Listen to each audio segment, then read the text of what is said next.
All right, welcome back, guys. In this video, we're now finally, right? So, we're now going to start chapter 11. I just call it Charging Techniques Part 1. There's actually a Part 2 and 3, right? So, Part 2 is chapter 12, Part 3 is chapter 13. But yeah, we're now going to, as it says, we're now going to finally start talking about how to charge the subconscious and the techniques for charging it, right? Basically, everything we're now done with the very basic core theory part of the subconscious and the way it functions, right? Now there's still more things we're going to learn about in terms of how it functions that didn't really make sense to talk about then, right? But the things we're going to talk about now just make more sense to talk about in the context of charging. So there are still there's a few phenomenon that occur in your subconscious that we haven't spoke about. But like I said, it just makes sense to talk about them in terms of charging. But for the most part, we've covered majority of the primary functions of the subconscious, the mechanics of the subconscious, right? And so now we can move on and just start talking about how to charge the subconscious. And then we're in book 2, we're going to talk about metaphysical principles, right? So we're pretty much everything we learned about, we're now going to start applying, right, in the context of charging. And in the context of metaphysics, where we talk about God, we talk about negative entities, unfortunately, we're going to talk about psychic abilities, and then we're going to talk about the metaphysical realm. So as you're going to see, all of those things are going to be extensions of these basic principles. So in this chapter, we're going to talk, I decided to combine the next two sections in the book. So we're going to talk about the main objective of charging, and we're going to talk about what I call charging phases. So it's not too much to talk about, but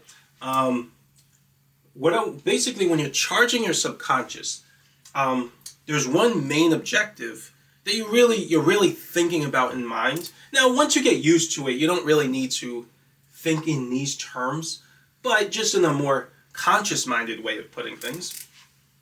Because once you get used to charging your subconscious, you're going to start thinking more in terms of how your subconscious looks at things, right? So you're going to think in terms of subconscious perspective.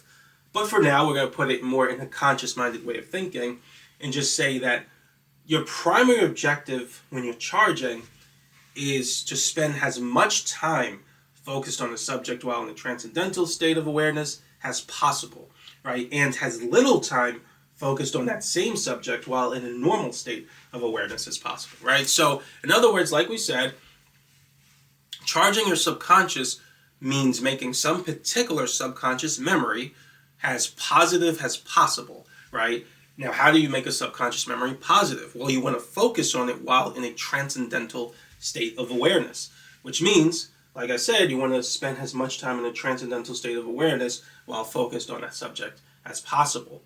Now, when you're focused on that same subject while in a normal state of awareness, right, it becomes more negative. That's going to make it harder for you to enter a transcendental state, and it's not only going to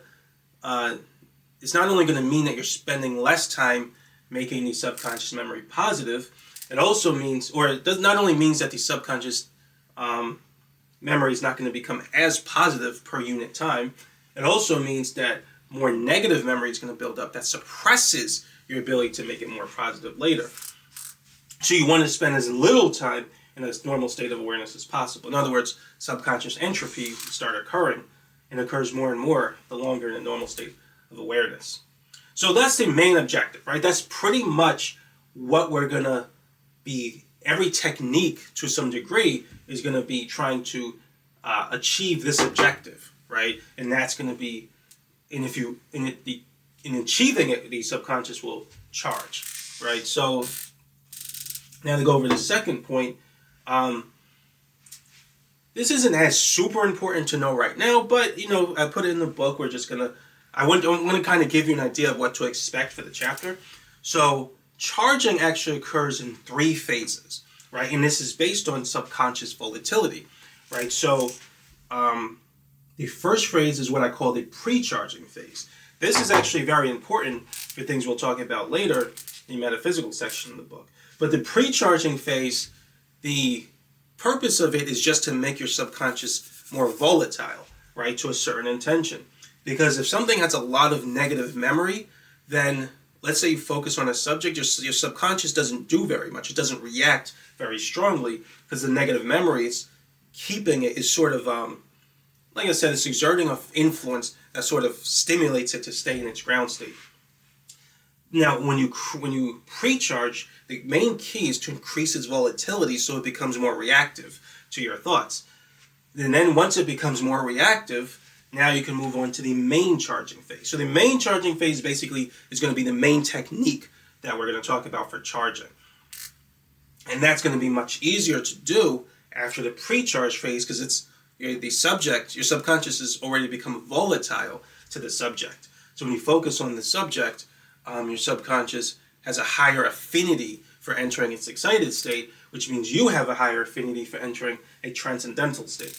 And then the last charging phase is going to be deep charging, which we talked a little bit about that last chapter too. So that just means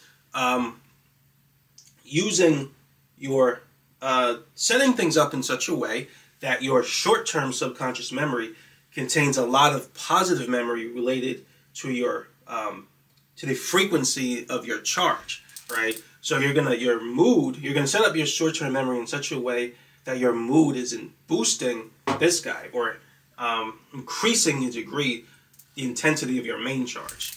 And you can't reach a higher level of charge without deep charging. So that's why the third phase is deep charging. Then you get to really intense levels of charge when you deep charge. Like I said, in the beginning I tried to reach the ceiling, but I've never tried to find if there was some ceiling of charge once I learned how to deep charge. Because you can just keep going with that. So yeah, that's pretty much it in this video. Just wanted to basically give an intro to the chapter, what to expect, and go over these 2 points. In the next video, we'll go back to talking about the importance of storytelling, right? We talked a little bit about that in chapter 7, and that's going to be the main key to charging your subconscious. So thanks for watching, and I'll see you next video.